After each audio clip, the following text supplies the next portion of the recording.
सत्वस्तु के वाली श्री साजन जी की।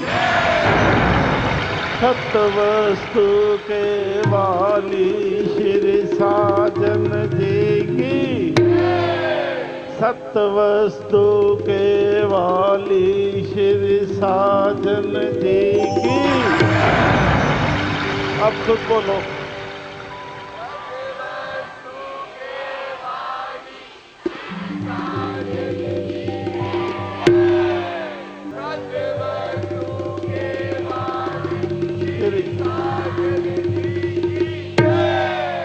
हाँ,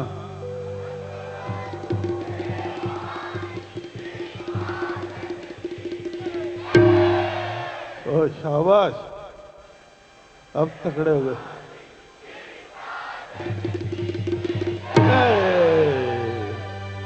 चलो चलो, अब तो निकल आई आवाज।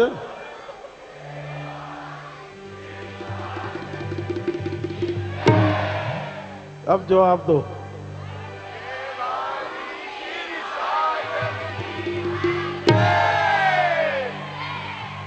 अरे एक हाथ से नहीं काम हो रहा तो दोनों उठा दो ऊपर।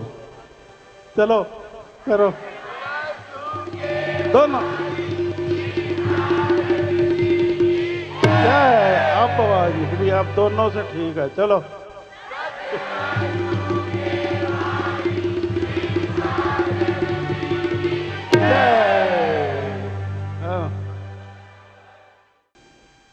अब बिल्कुल शांत हो जाना है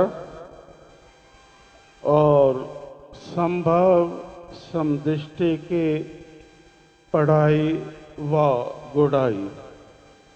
संभव समदृष्टि की पढ़ाई व गुड़ाई में हम सफल हों, उसके लिए सर्वव्यापक भगवान से बल, बुद्धि व सुमति मांगनी है। क्या मांगना है? काय के लिए? ठीक है, अब हम पढ़ेंगे, उनको प्रार्थना करनी है। आप भी साथ बोलते जाओगे, ठीक है? प्रार्थना बोलो। मेरा संभव समदृष्टि की पढ़ाई व गुड़ाई करने के पीछे मुख्य उद्देश्य है अपने यथार्थ में बने रहने हेतु आत्मिक ज्ञान द्वारा मन वचन कर्म से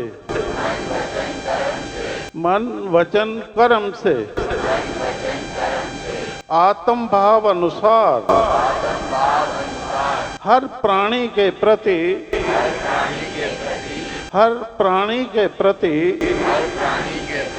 परमात्मा दृष्टि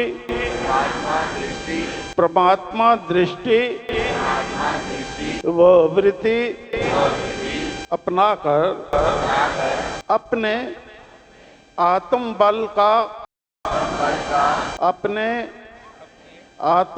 का भरपूर प्रयोग करते हुए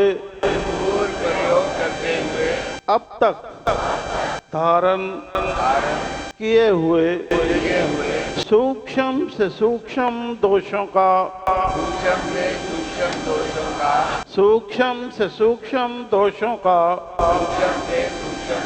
निवारण कर श्रेष्ठ विद्वान गुणवान बलवान धनवान बुद्धिमान व ज्ञानवान बन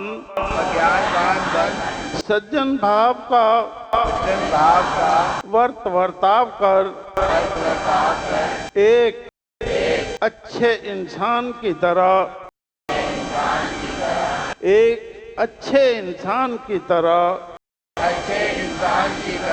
जीवन जीने के योग्य बनना। मैं जानता हूँ कि यही युक्ति ही मेरे हृदय में शांति रूपा शक्ति द्वारा मुझे सदा हर विकृति व अमंगल से रक्षित रखने का अचूक हथियार है।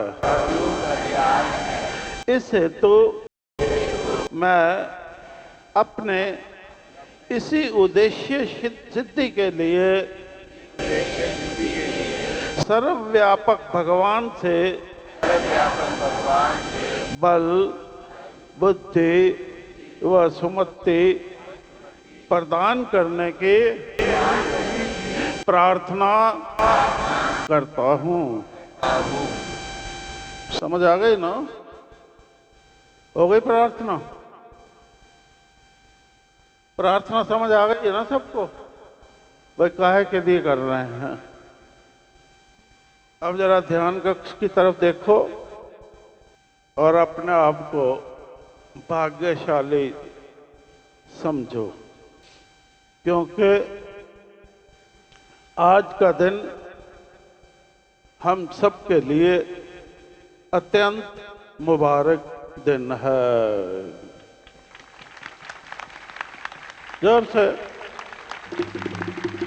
जोर से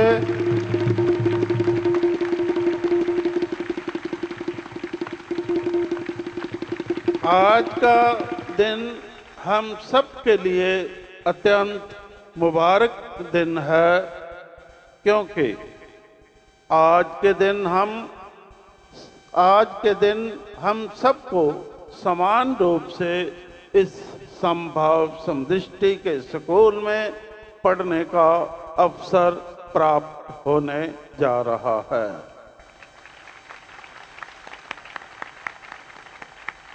आज का दिन हम सबके लिए अत्यंत मुबारक दिन है, क्योंकि आज के दिन हम सबको समान रूप से इस संभाव समदृष्टि के स्कूल में पढ़ने का अवसर प्राप्त होने जा रहा है। अतः आज के मुबारक दिन हम प्रत्येक मानव से सर्वप्रथम निज मानव धर्म को स्वीकारने की प्रार्थना करते हैं। यह सत्य सब स्वीकारेंगे कि सज्जन श्री शहंशाह महावीर जी द्वारा बख्शी युवावस्था की भक्ति अर्थात संभाव समदृष्टि की युक्ति द्वारा सज्जन भाव को अपनाने से ही यह सत्य स्वीकारना हमारे लिए सहज हो सकता है। याद रखो, यही युक्ति ही हमें मानवीय सद्गुण प्रदान करने में पूर्णतः समर्थ है, क्योंकि इस युक्ति की पालना द्वारा प्राप्त होने वाला आत्मिक ज्ञान ही वह ज्ञान है जिसको धारण कर कुशलता से अमल में लाने से हम इसमें अंतर्निहित परम आनंद को प्राप्त कर सकते हैं। अतः जब यह सत्य ज्ञात हो गया तो इस युक्ति की पालना द्वारा इस ज्ञान को आत्मसात कर अपने जीवन में यानी मन वचन कर्म में सत्यता से उतारना सुनिश्चित करने के लिए निसंकोच इस स्कूल में दाखिल हो जाओ। क्या कहा? निसंकोच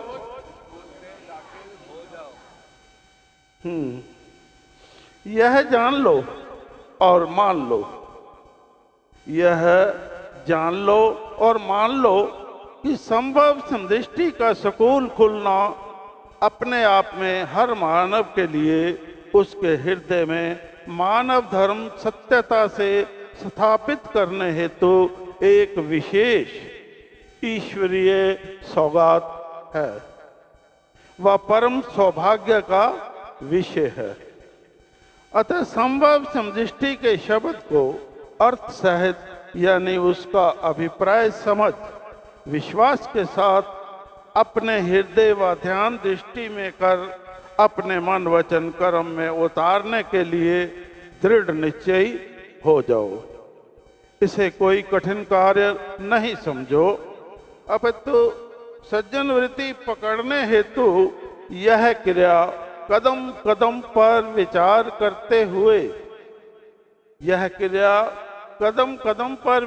करते हुए अत्यंत दक्षता और धीरता से करो।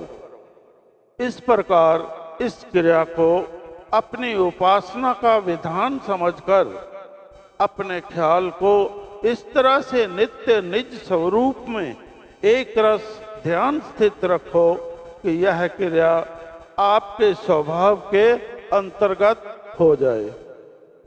इसके उपरांत अपनी वृत्ति, स्मृति व बुद्धि को सदैव निर्मल रखने हेतु सावधान रहो कि यह कारण जगत इस उपासना में विघ्न डाल आपके ख्याल को उस विधान में निश्चल बने रहने से भटकाकर जगत में अटका ना दे। अब सावधानी हो गई आगे।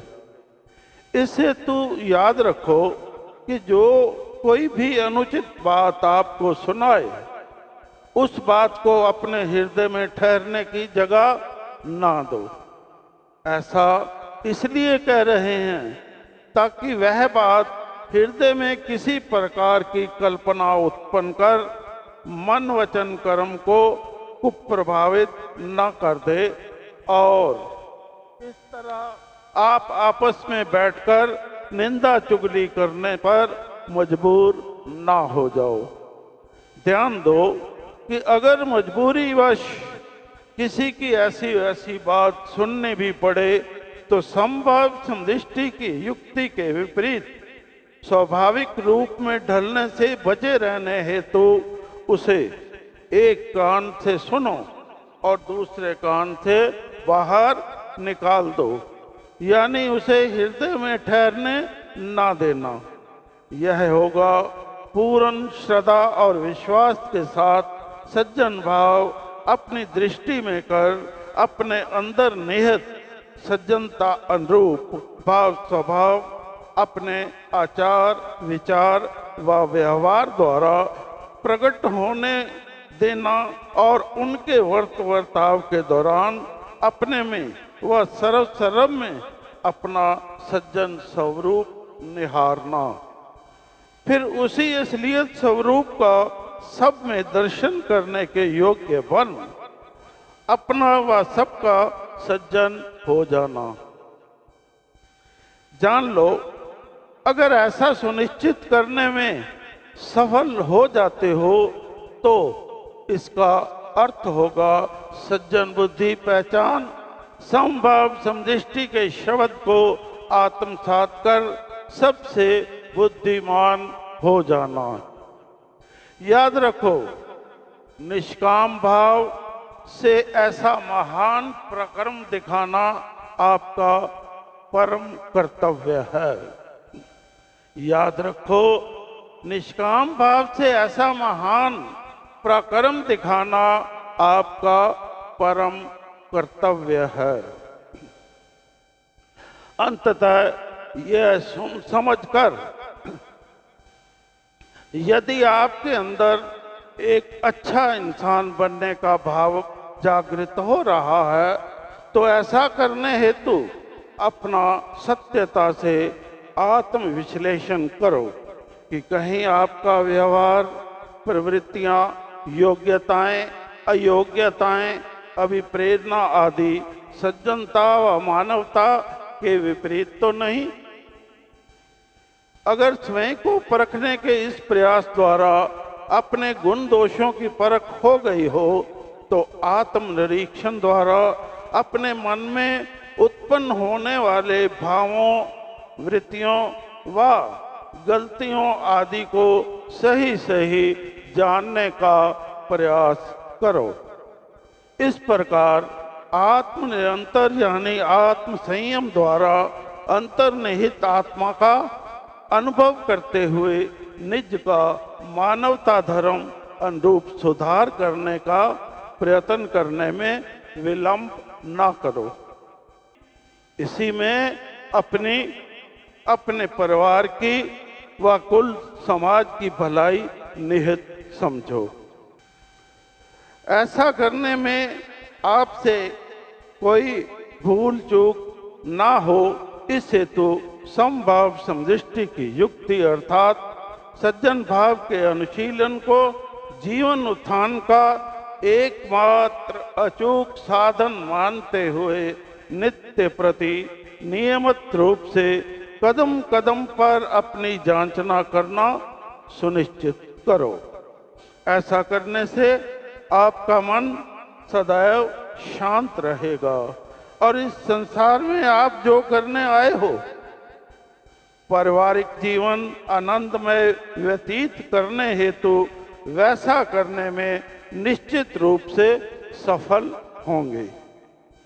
जान लो कि यही आत्मा से संबंध रखते हुए स्वावलंबीपन आत्मसिद्धि करने का मार्ग है। जान लो कि यही आत्मा से संबंध रखते हुए स्वावलंबीपन आत्मसिद्धि करने का मार्ग है। तो ये आपको जो बताया गया है उसी अनुसार ही, ताकि हम सब व्यक्तिगत रूप से अपना आत्मनिरीक्षण कर सकें और करें।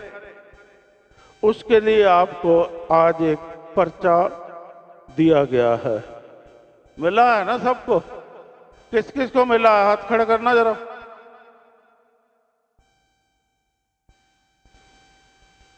सबको मिला? तो ये पहला स्टेप है ना। तो हम समझते हैं कि उसको आपने अच्छी से समझकर उसके आगे उसके जवाब लिख लिए होंगे, टिक लगा दिया होगा। कर दिया पर्चा हल? हाथ खड़ा करो, किस किसने कर लिया? सबने नहीं किया? आपको नहीं मिला जी? आपको लिया ही नहीं? मतलब अच्छा इंसान बनना नहीं ठीक समझते? हाँ जी, बुरी बात है। तो जब अच्छी बात है तो फिर आपने उसमें भाग क्यों नहीं लिया?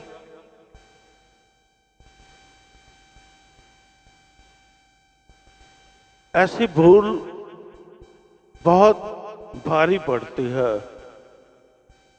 जब एक मौका मिले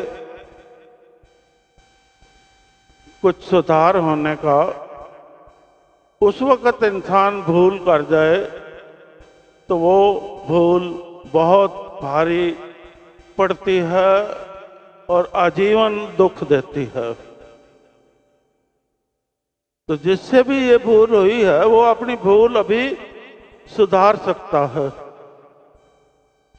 और जिन्होंने आत्मनिरीक्षण कर लिया है और उसके पीछे नतीजा भी देख लिया होगा सबने, उस आत्मनिरीक्षण के दौरान कुछ दिक्कत सज्जनों को आई होगी और वो सही है दिक्कत। और वो दिक्कत है कि कभी तो मैं झूठ बोलता हूं, कभी मैं हिम्मत हार जाता हूं सत्य से तो झूठ बोलता हूं, कभी मैं हिम्मत बांधे रखता हूं तो सत्य बोलता हूं। मतलब कभी वो करता हूं कभी वो करता हूं। तो मेरा उत्तर क्या होना चाहिए?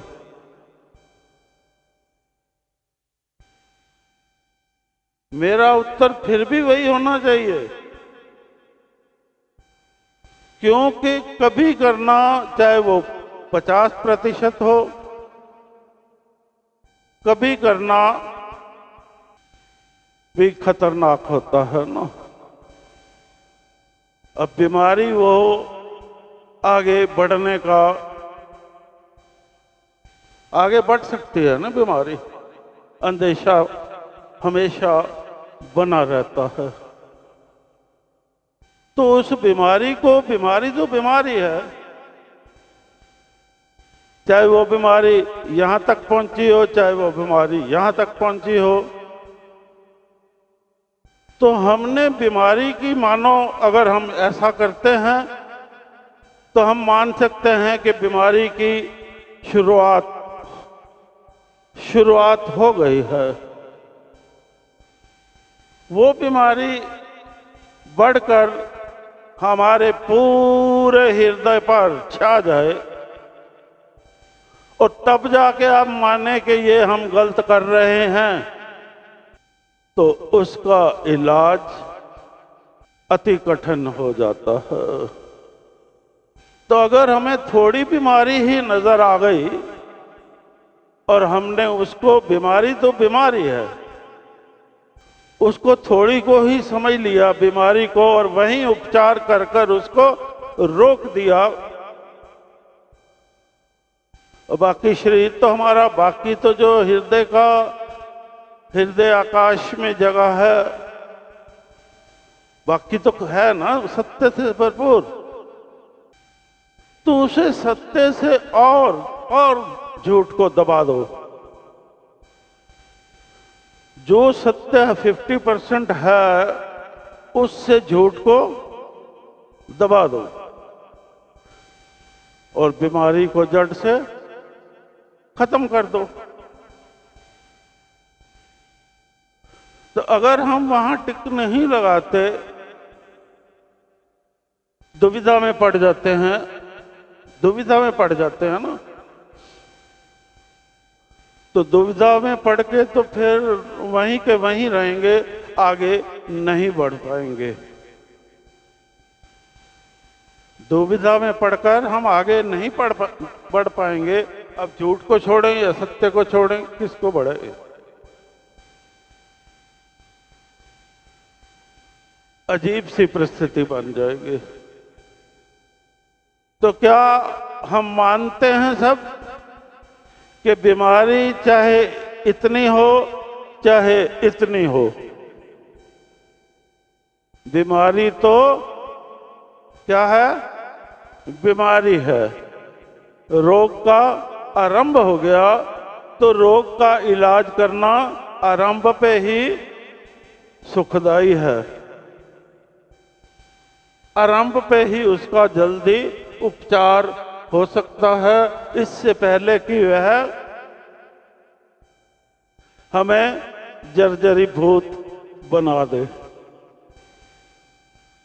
इससे पहले कि वह हमें जर्जरीभूत बना दे और हम हर तरह से अस्वस्थ होकर कुछ भी करने के लायक ना रहें। बात समझ आ गई है?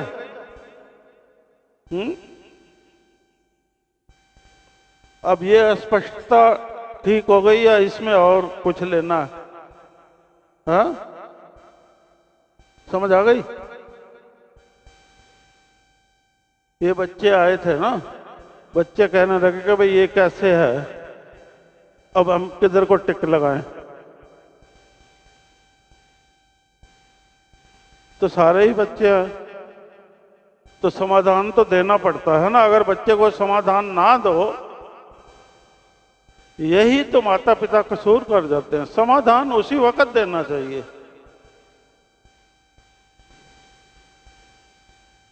समाधान ना दो तो बच्चा दुविधा में फंसा रहेगा, उसका उत्साह, संभव, समदृष्टि अपनाने का सबक बनेगा, टूटेगा, बनेगा, टूटेगा, बनेगा, टूटेगा। तो जब बनेगा टूटेगा तो संभव समदृष्टि का जो सज्जन भाव की युक्ति है, उसके ज्ञान को अपनी यादगिरी में कैसे रख सकेगा? वो बने गया टूटेगा, उसी फुरने में रहेगा, तो ज्ञान आ भी रहा है, पर वो धारने योग्य तो है नहीं। फुरना दीवार की तरह खड़ा हुआ है। भाई मैं बीमार हूं या नहीं हूं, मैं बीमार हूं या नहीं हूं, क्योंकि मैं झूठ भी बोलता हूं, सच भी बोलता हूं। उस फुरने में हो जाएगा। जब भी आत्मनिरीक्षण करने लगेगा, उस फुरने में हो जाएगा।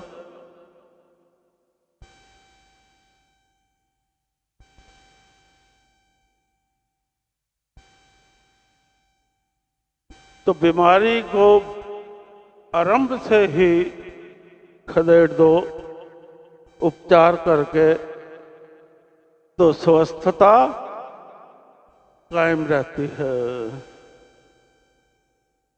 और कोई कठिनाई आई है भरने में पर्चा?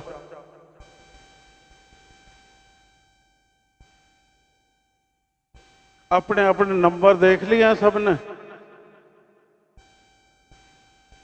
आप भी ले लेना जी, है ना? शरीर से तो इंसान ही लगते हो ना, तो इंसानियत में आना धर्म है आपका। नहीं तो जब भी शीशा देखोगे तो अजीब सी सूरत नजर आएगी ना। तो आपने पेपर सबने देख लिया, नंबर समझ आ गए? बोलो, है आगे? अब 50 में से 50 तो आज के समय में मानना नामुमकिन सा लगता है ना। तो अब हम पूछने लगे हैं 40 से 45 के अंदर किस किस के हैं, वो हाथ खड़ा करे।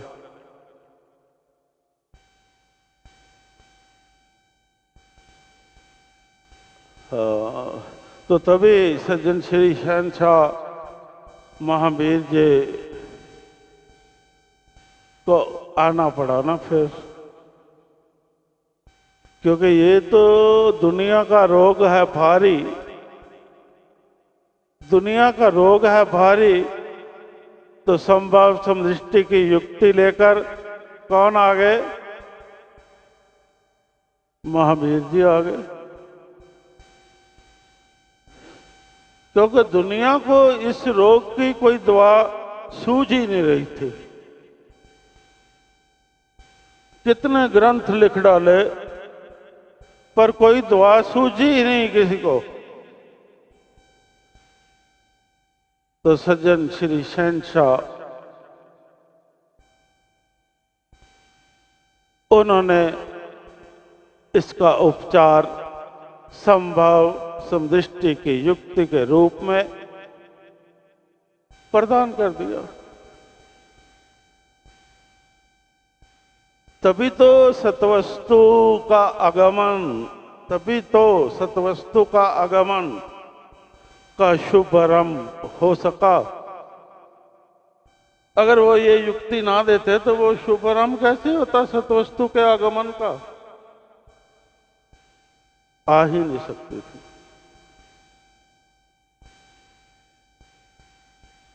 तो अब हम समझते हैं उत्तर प्रश्न द्वारा संभाव को,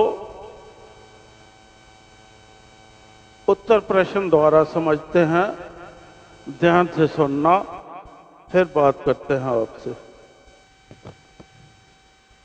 समभाव समदृष्टि क्या है? समभाव समदृष्टि युवा अवस्था की भक्ति है। क्या है सज्जन जी? अवस्था की भक्ति। समभाव समदृष्टि क्या है? युवा अवस्था की भक्ति है। तो आइए जानते हैं कि समभाव क्या है।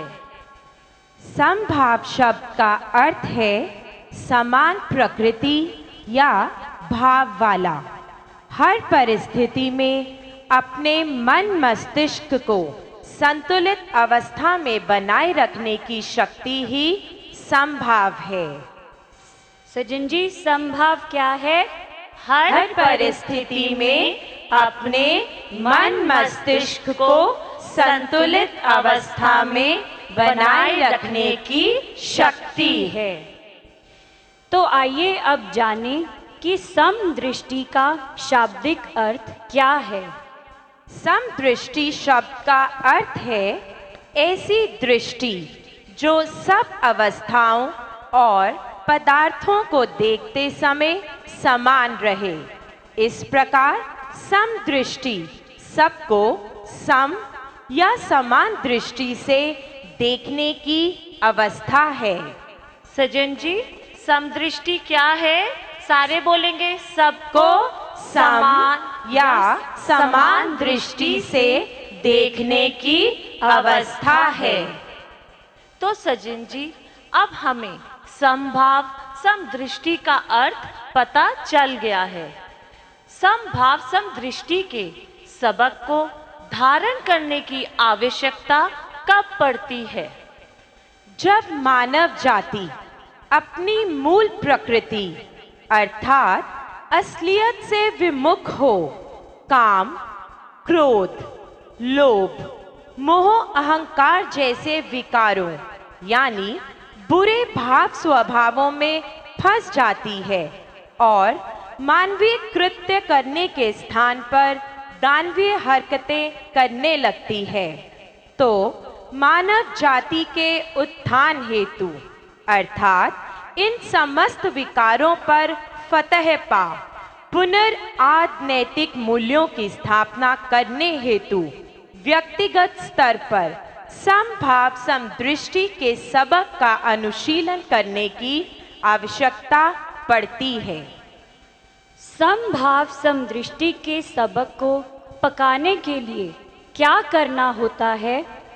समभाव समदृष्टि के सबक को पकाने के लिए सम, संतोष, धैर्य, सच्चाई, धर्म यह सवाल हल करने होते हैं। सज्जन जी, कौन से सवाल हल करने होते हैं? सम, संतोष, धैर्य, सच्चाई, धर्म। सज्जन जी, क्या करने से संतोष का सवाल हल हो सकता है? संकल्प को सज्जन और संगी बनाने से। संकल्प को सज्जन और संगी बनाने से संतोष का सवाल हल हो जाता है। संकल्प को सज्जन और संगी बनाने से संतोष का सवाल तो हल हो जाता है, परंतु क्या धारण करने से धैर्य का सवाल हल होता है? जैसा कि सबको पता ही है कि सूरत है अंदर का ख्याल, अपना प्रतिबिंब। सज्जन जी, क्या है सूरत? अंदर का ख्याल, अपना प्रतिबिंब। जैसे जैसे हम अपने स्वभावों को पकड़ते जाते हैं, वैसे वैसे हमारी सूरत कंचन होती जाती है और धैर्य का श्रृंगार पहन चमकने लगती है। तब हमारा धैर्य का सवाल हल हो जाता है। सत्वस्तु के कुदरती ग्रंथ के अनुसार स्वभावा वल्लो जित पालवो सजनो, स्वभावा वल्लो जित पालवो, फिर धैर्य दा पा लिया सिंगार, सूरत हो गई कंचन। फिर सूरत महाराज जी दे संग ओ जाके, टापू टापू में जाके वो चमक दिखावे। शब्द इस तरीके नाल चलिया फिर, शब्द इस तरीके नाल चलिया फिर, सज्जन धैर्य वल्लों फतेह पा गया, सज्जन धैर्य वल्लों फतेह पा गया। स्वभावा वलो जित पालो सजनो, स्वभावा वलो जित पालो, स्वभावावलोजित पालव सजनो स्वभावावलोजित पालो स्वभावावलोजित पालव सजनो स्वभावावलोजित पालो सारे बोलो स्वभावावलोजित पालो सजनो स्वभावावलोजित पालो स्वभावावलोजित पालो सजनो स्वभावावलोजित पालो स्वभावावलोजित पालो सजनो स्वभावावलोजित पालो स्वभावावलोजित पालो सजनो स्वभावावलोजित पालो। तो सज्जन जी, हमने अपने स्वभावों को जीतना है, उन पर फतेह पानी है। हमने अपने स्वभावों को जीतना है, उन पर फतेह पानी है। सारे बोला करो ना, तो फिर जागृति में रहोगे, बात समझ आएगी। क्या करना है हमने अपने स्वभाव वालों? जीत पानी है। हाँ, सज्जन जी, हमको यह पता चल गया है कि संतोष और धैर्य के सवाल कैसे हल होंगे। तो क्या धारण करने से सच्चाई का सवाल हल हो जाएगा? जब सच जबान हो जाती है, सच ही हृदय और सच ही वर्ताव होता है, तब शरीर रूपी मकान सचखंड बन जाता है। इस प्रकार सत्य को धारण कर शरीर सचखंड बना लेने से सच्चाई का सवाल हल हो जाएगा। सज्जन जी, शरीर रूपी मकान को सचखंड कैसे बनाना है? सच ही जबान, सच ही हृदय और सच ही वर्ताव। कैसे बनाना है शरीर रूपी मकान को सचखंड? सच ही जबान, सच ही हृदय और सच ही वर्ताव। इस तरह से सच्चाई का सवाल हल हो जाता है। तो सज्जन जी, क्या धारण करने से धर्म का सवाल हल हो जाता है?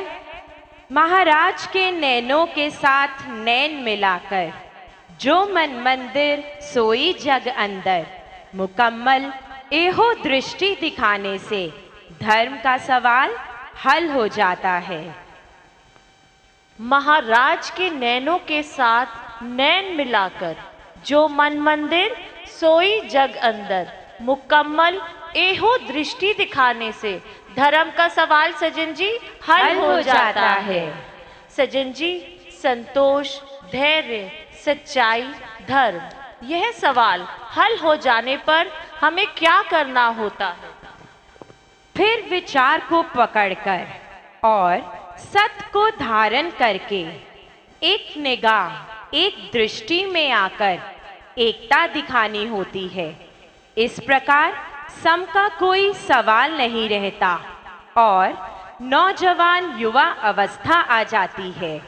उच्च बुद्धि, उच्च ख्याल, भक्ति प्रबल और शक्ति ताकतवर हो जाती है। सज्जन जी, क्या करने से सम का कोई सवाल नहीं रहता? अभी सुना है सबने।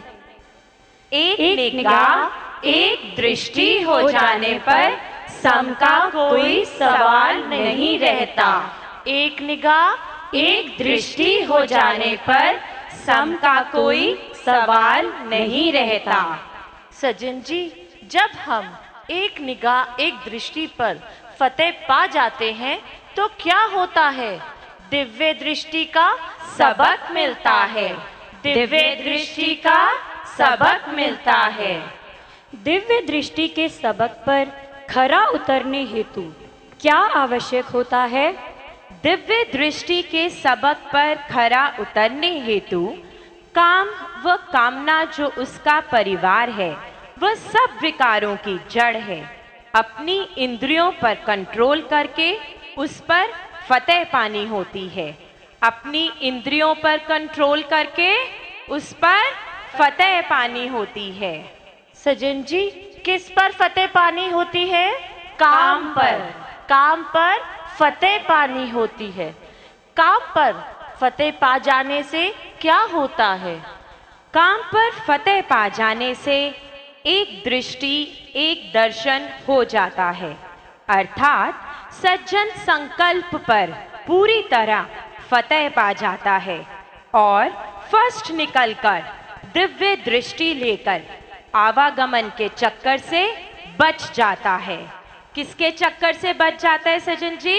आवागमन के चक्कर से बच जाता है। तो सज्जन जी, अब हमने क्या करना है? अब हमको क्या करना चाहिए? अब जब समभाव समदृष्टि का स्कूल खुल चुका है तो हमें बिना समय गवाए सपरिवार इस स्कूल में प्रवेश ले लेना चाहिए। क्या करना चाहिए सेन जी?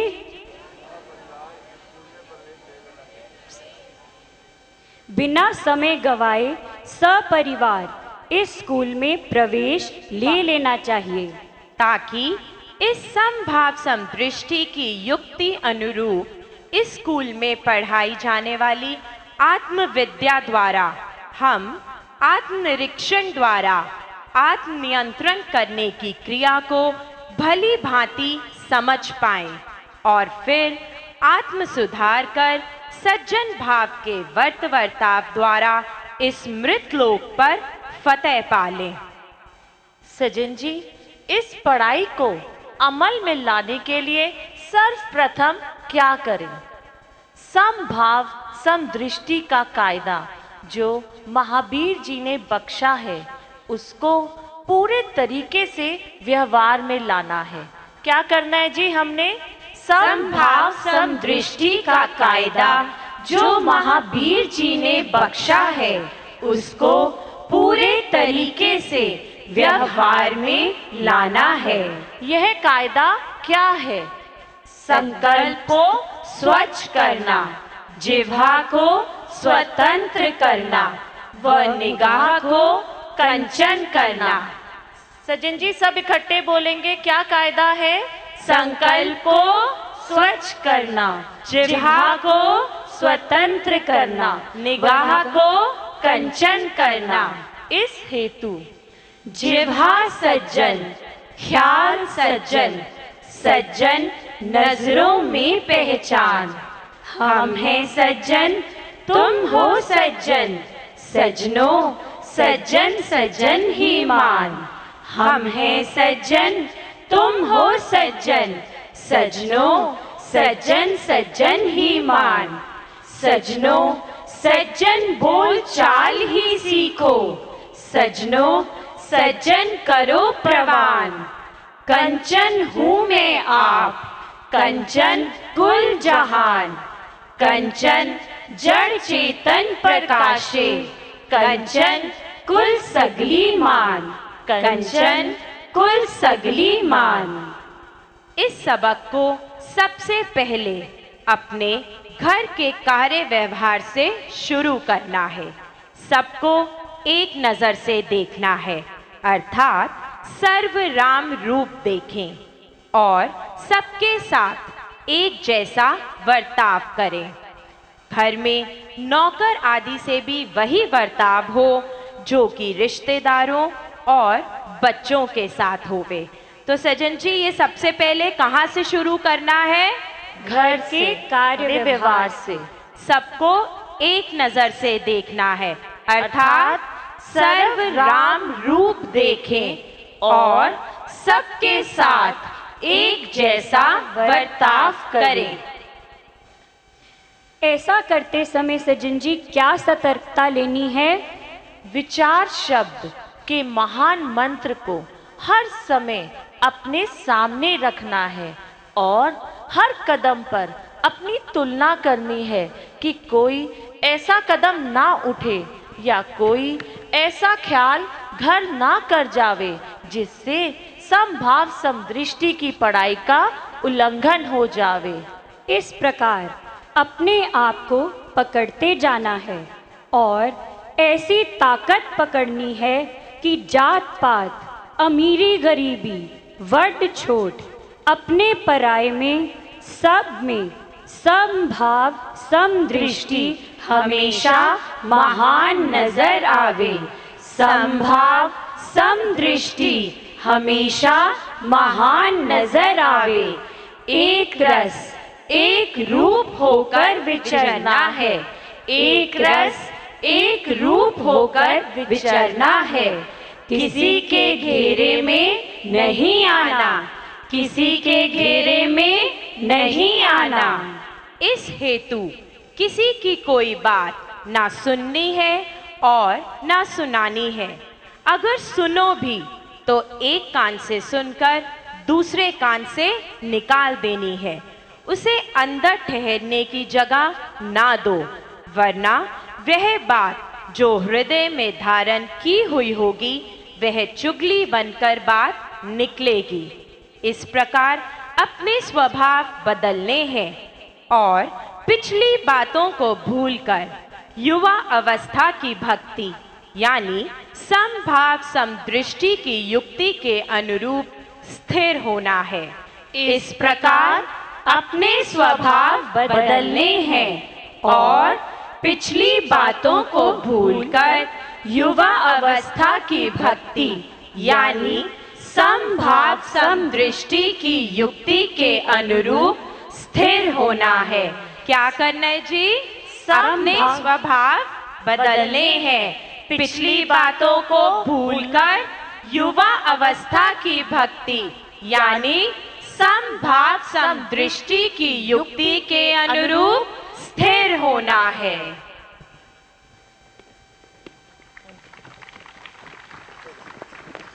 जो अभी हम सज्जनों ने सुना, ये संभव समदृष्टि की युक्ति का सार रूप है। हर सवाल अपने आप में पूरा विषय है। तो जब क्लास लगेगी तो एक दिन में एक सवाल का ही सिर्फ उसका हल कैसे करना है उतना ही बताया जाएगा। ये तो मुकम्मल बात आ गई ना सार में। तो मुकम्मल बात अभी जो हमारे दिल और दिमाग की हालत है, मुकम्मल बात सार रूप में समझ आना हम समझते हैं मुश्किल है। तो जब हमें वो थोड़ा थोड़ा करके जैसे आता है ना, एक सीढ़ी एक एक कदम, पहला कदम, दूसरा कदम, तीसरा कदम, उस तरह से जैसे आरंभ हो जाएगा काम, तो समझ भी आएगा, उत्साह भी बढ़ेगा और अमल में भी लाने के योग्य हम बन पाएंगे और नतीजा अपना अच्छा दे पाएंगे। तो फिलहाल क्योंकि काफी सज्जन तो चले जाएंगे ना सुबह, तो फिलहाल आपको जो पर्चा मिला है उस पर्चे को पहले तो हमने कहा था ना दे देना, पर देने से कुछ लाभ नहीं होने वाला क्योंकि पता ही नहीं लगना किसका है। तो उस पर पुनर्विचार किया गया है ना कि वो पर्चा आप अपने पास रखोगे। तो आज जितने अंक आपने प्राप्त किए हैं और जो जो कमियां महसूस हुई हैं, उन कमियों पर वो दोबारा ना हो, आत्म नियंत्रण रखना होगा। और आत्म नियंत्रण रखते हुए 1 महीने के बाद, जैसे आज 8 तारीख है, फिर 8 तारीख को इसको दोबारा से हल करना है और अपना नतीजा देखना है कि मेरे भाव स्वभावों में उन्नति हुई है या नहीं हुई है। तो अगर उन्नति हुई है तो बढ़ते जाना है, तो अगर उन्नति नहीं हुई है तो ये कैसे हो गया उसको समझने की कोशिश करनी है। मैं कहाँ पर अटक गया उसको समझने की कोशिश करनी है। अगर फिर भी समझ नहीं आता उस रुकावट को पार करना, तो आप आकर बात कर सकते हो कि मैं यत्नशील हूं, मैं करना चाहता हूं, पर मैं यहां अटक गया हूं। अटके रहना कमजोर होने की बात होती है, फंसने की बात होती है। तो जहां अटकते हैं कोई इंसान, वहां समाधान लेकर आगे बढ़ जाना, रास्ता निकाल लेना, वो समझदारी होती है।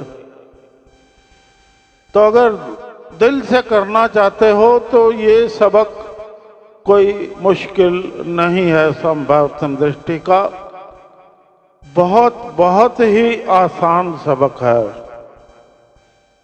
एक दफा हमारी बुद्धि पकड़ना शुरू कर दे उसको। समझ आई ना बात? तो ये आपको करना है। अब इसके बाद जब रात को सत्संग होना है सभा भवन में, जैसे ही संभव समृष्टि का प्रसंग चल रहा है ना पहले दिन से, तो उस प्रसंग का भी आगे जो भाग है वो भी आज आपको सुनाया जाएगा। अब जब वो सुनोगे, ध्यान से अगर सुनोगे, समझोगे, तो कोई कारण नहीं आपके अंदर दिलचस्पी ये सबक सीखने की पैदा ना हो, और हकीकत में एक अच्छा इंसान बन दिखाना आपके लिए संभव हो जाएगा। ठीक है? क्योंकि वही एक बार गा लेते हैं ना, बस फिर आप खाना खाने जाओ। हम इंसान हैं, बोलो,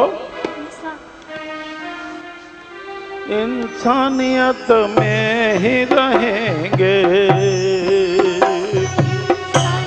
सारे बोलो, हम इंसान हैं,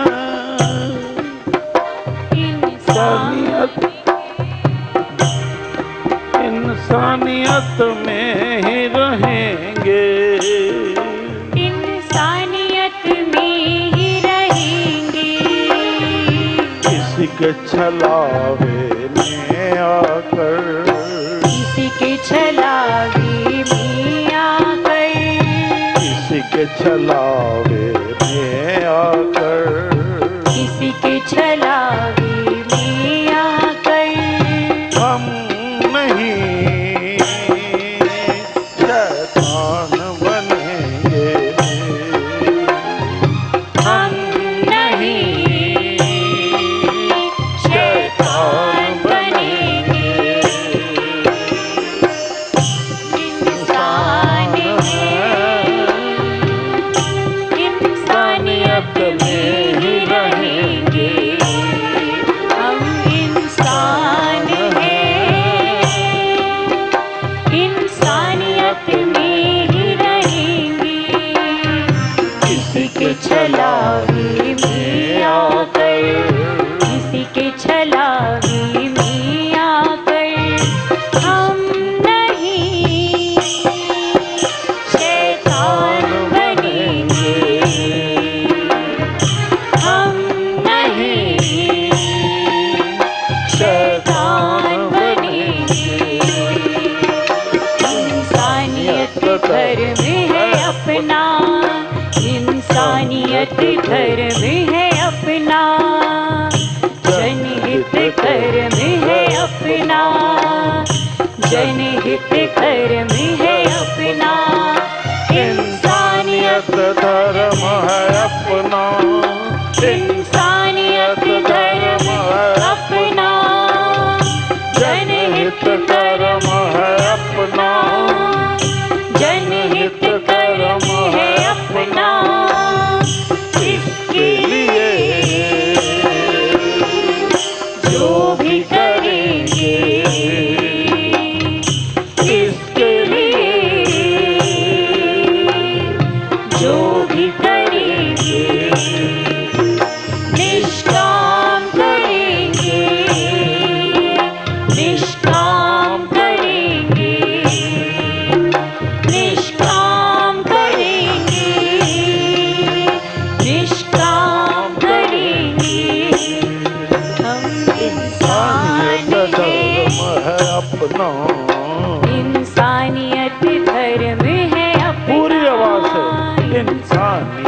धर्म है अपना, इंसानियत धर्म है अपना, जनहित कर्म है अपना, जनहित कर्म है अपना, जनहित कर्म है अपना, जनहित कर्म है अपना, इंसानियत धर्म है अपना, इंसानियत धर्म है अपना, इंसानियत धर्म है अपना, इंसानियत धर्म है अपना, जनहित कर्म है अपना, जनहित कर्म है अपना, जनहित कर्म है अपना, जनहित कर्म है अपना,